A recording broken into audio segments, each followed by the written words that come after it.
Աստորեն Ալեն Սիմոնյանի լեկտի ճվճվոցը, աղջկա ճվճվոցը ազգային ժողովում ցույց տվեց, որ ընդհանրապես իրանք հարգանք չունեն մարդու նկատմամբ, մարդու արժանապատվության նկատմամբ, այսինքն չեն էլ ենթարկվում սահմանադրությանը, որտեղ գրված է սևով սպիտակի վրա հանրաքվեով ընդունված փաստաթուղթ, որ մարդը գերագույն արժեք է, անտեղի տեղը վիրավորում են, ամեն առիթով կպնում են, մարդիկ քաղաքական ելույթ են ունենում,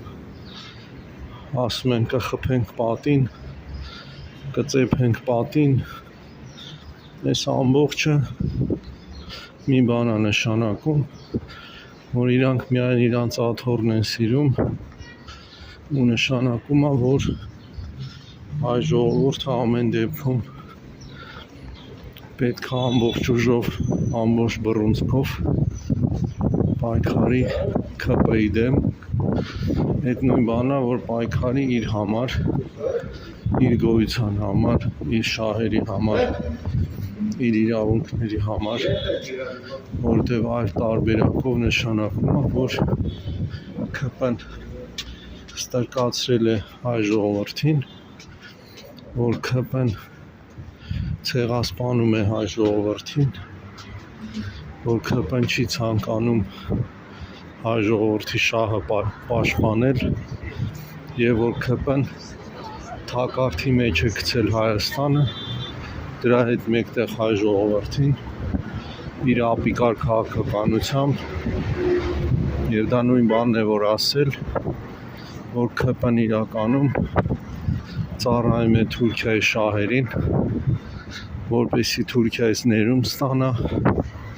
որպեսզի Թուրքիան չհարձակվի իրենց վրա, որպեսզի Թուրքիան աջակցի իրենց իշխանությանը եւ որպեսզի Թուրքիայի քաղաքականությունը այստեղ տանելու միջոցով, այն է հայ ժողովրդին դեմ գնալու միջոցով կարողանա եւս տարիներ իշխել հայ ժողովրդի վրա, կեղեքել հայ ժողովրդին, հարկահանել հայ ժողովրդին, որպեսզի սարքել այստեղ ադավատներով պետություն, X-5-երի պետություն,